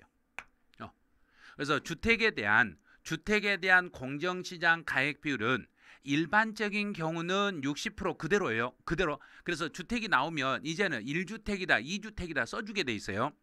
그래서 1세대 1주택인 경우에는 45%의 공정시장 가액 비율을 적용하시고 일반적으로 주택은 그냥 2개 이상의 주택을 가지고 있는 사람은 60%의 공정시장 가액 비율을 적용하시면 돼요. 무조건 주택이라고 해서 45% 그러시면 안 돼요. 지금 이제 그 김미숙 님이 45% 그랬는데 45%라고 하시는 것은 1세대 1주택자에게만 45%를 적용하는 거예요. 1세대 1주택만 45%를 적용하고 그러면 집을 2개 이상을 가지신 분들에게는 45%가 아니라 60%로 가는 거예요. 그래서 주택의 공정시장 가액비율은 일반적으로 60%인데 1세대 1주택자만 45%로 개정되었어요. 네, 띠링 토동님이 정확히 정리해드렸네요. 이렇게 하셔야 돼요. 그래서 1세대 1주택인 경우에만 이건 재산세예요. 종부세 아니에요. 재산세에서 1세대 1주택인 경우에만 45%로 가는 거고 일반적으로 2주택 이상이었을 때는 그대로 종전하고 동일하게 60%를 그대로 적용해 주시면 돼요. 그 다음에 토지와 건물은 그대로 70% 그대로니까 따로 공부할 필요는 없어요. 그래서 동그라미 3번 설명하면서 주택 이번에 개정된 것까지 다 알려드렸으니까 참고해 주시기 바라네요. 이제 동그라미 4번은 이제 4번 같은 경우는 요거는 뭐냐면 1구는 면적 크기를 비교합니다. 그래서 면적 크기를 비교하는데 1구는 주택의 면적이 50% 이상이면 전부를 주택으로는 봐요. 전부 주택으로 보겠는데 문제는 허가를 받지 않아 버렸네요. 허가 등을 받지 않았으면 땅 위에 주택이 있더라도 허가를 안 받았으니까 건물이 없는 나대지로 보는 거예요. 자, 이런 경우는 그냥 나대지로 봐요. 그럼 나대지로 봤으니까 나대지는 생산활동도 영업활동도 아무것도 아니죠. 이도 저도 아니죠. 이것도 저것도 아니니까 별도합산이 아니라 종합합산 대상으로 가겠습니다. 이렇게 가면 돼요. 이런 경우는 종합합산 대상이 됩니다. 이제 5번은 2022년도분 건축물에 대한 재산세 400만 원이 나왔네. 400이 나왔으면 250 넘었죠. 400만 원이 나왔으면 이제 9월 30 이게 왜 9월이에요? 그러면 건물이 7월 16일부터 7월 31일까지 세금을 내야 되는데 7월 말까지 원칙적으로는 500이 넘지 않았으니까 250만 원을 먼저 내고 2개월 이내에, 그래서 2개월 그러면 9월 30일이 되겠죠. 9월 30일까지 400만 원 중에 200을 뺀 나머지 150만 원을 분할해서 낼 수 있습니다. 그래서 9월 말까지 150만 원을 분할해서 낼 수 있겠습니다. 이렇게 가면 돼요. 그래서 문제 이렇게 풀어보니까 여기서 옳은 것 찾아라 그랬으니까 정답은 5번이 올바른 지문이 되겠네요. 자, 19번 문제 가보죠. 재산세에 대한 설명으로 옳은 것을 모두 골라봐라 그랬어요. 올바른 것을 모두 골라봐라 그랬네요. 1번은 이제 수시부가 사유가 발생하면 수시로 부과할 수 있습니다. 오, 맞았네요. 수시부가 사유가 발생하면 수시로 부가징수할 수 있습니다. 그래요. 자, 두 번째요. 산림보호구역. 최종님이나 우리 최종님이나 시험님에 대해서는 정부가 특별히 좋은 씨앗을 좋은 씨앗을 만들기 위해서 최종님이나 시험님은 정부가 특별히 관리하고 있기 때문에 재산세를 부과하지 아니합니다. 이것도 맞았네요. 국가가 유료로 사용을 하고 있네요. 그럼 국가가 내 물건을 유상으로 사용을 했습니다. 국가가 내 물건을 유상으로 사용했을 때는 재산세를 부과하지 않는 게 아니라 부과를 하게 돼 있어요. 사용을 할 때는 유상으로 사용하면 과세가 되고 내 물건을 정부가 무상으로 사용했을 때는 비과세 대상이 됩니다. 여기서 유료로 사용했으니까 과세 대상입니다. 그럼 옳은 거 골라라 그랬으니까 기역, 니은 해서 2번 이걸 답으로 이렇게 찾으시면 돼요. 이렇게 2번 찾으시면 돼요. 이제 20번 문제네요. 20번 문제는 다음 중에 옳은 걸 또 찾아라 그랬어요. 1번은 재산세의 납세지는 그랬네요. 그럼 재산세는 지방세니까 주소지로 가면 안 되겠죠. 그 물건 소재지로 갑니다. 지방세 납세지는 물건 소재지입니다. 또 임시에서 1년 미만인 고급 오락장은 사치네요. 사치성 재산이기 때문에 1년이 안 되더라도 사치성 재산에 대해서는 재산세를 부과합니다. 그래야죠. 사치성 재산은 1년이 안 돼도 세금은 물으셔야 돼요. 행정기관으로부터 철거 명령을 받은 건축물이 있으면 철거 명령을 받았으니까 재산세는 부과하지 않습니다. 비과세입니다. 그랬으니까 3번은 맞았어요. 이렇게 가면 돼요. 3번이 정답이에요. 군사시설 보호구역 통제 보호구역 안에 있는 땅은 원칙은 비과세인데 전답 과수원 대지는 개인의 사적인 재산이기 때문에 비과세로 가는 게 아니라 전답 과수원 대지는 과세 대상이 돼버립니다. 대한민국 정부기관 우리 정부에게 재산세에 대해서 과세를 했네. 우리에게 세금을 물리면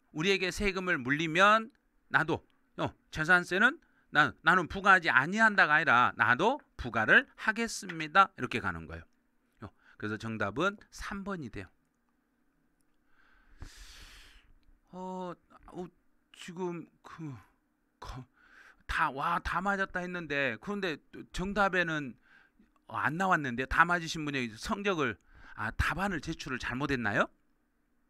답안 제출을 잘못하신 것 같기도 하고 근데 실제 이 답안을 제대로 이제 제출하셨다면 분명히 100점 맞으셨으면 다 아마 거기에 나와 있었을 거예요.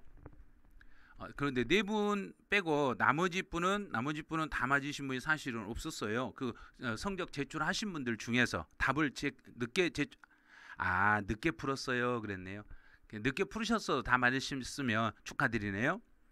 그래서 이제 약속한 대로 4분 중에 또 한 분에게 전화를 한번 해볼 건데 이제 또 어떤 분이 당첨이 되실지 모르겠네요.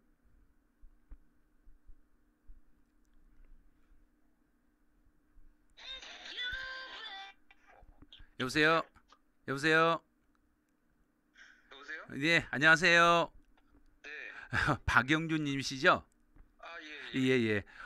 오늘 성적 엄청 좋으신데요? 운이 좋습니다. 운이 좋으셨어요? 예. 어떤 문제에서 운이 좋으신가요?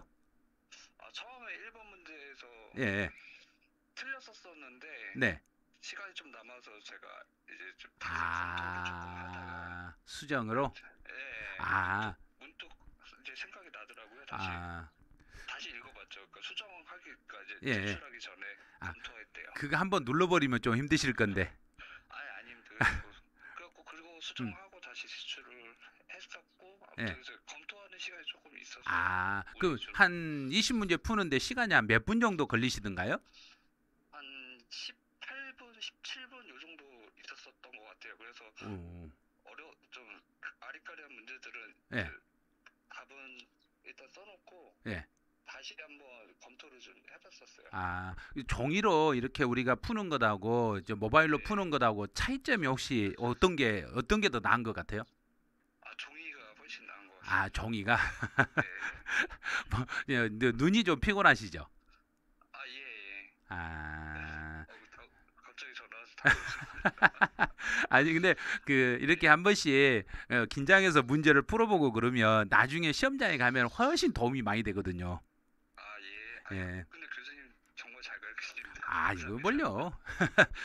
계속 그러면 메가랜드 수업 들으신 거예요? 네.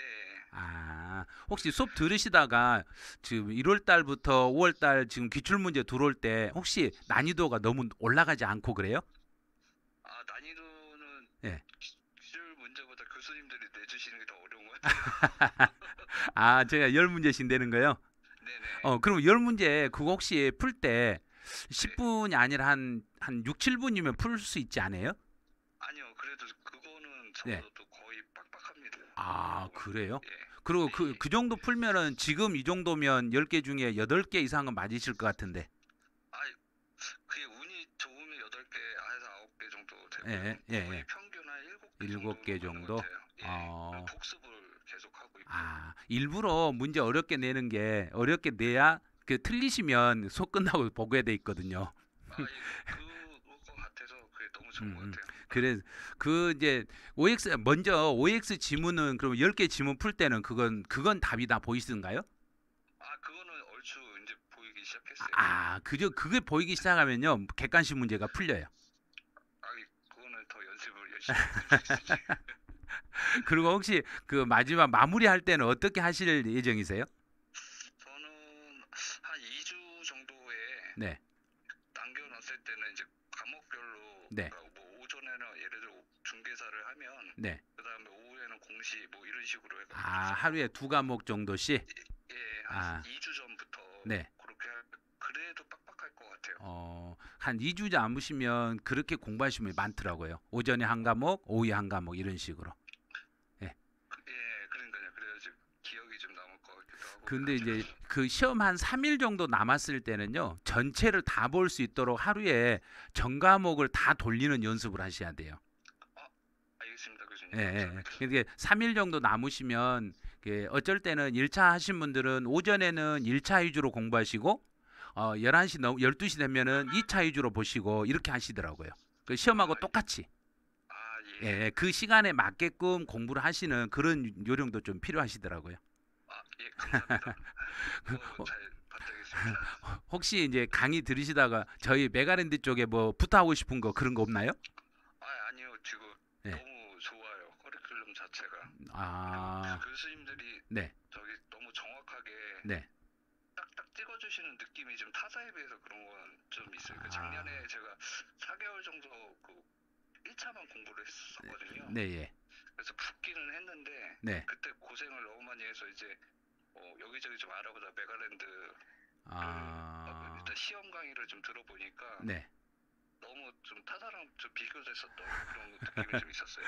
합격하시고도 그럼 저희 메가랜드 홍보 많이 해주세요. 네. 알겠습니다. 네, 오늘 축하드립니다. 네. 감사합니다, 교수님. 네. 네. 와, 이거 다 문제를 푸신 분들 보니까 엄청 잘 풀으셨네요. 그리고 여러분들 너무 뭐 이렇게 질문 같은 게 너무 많으니까요.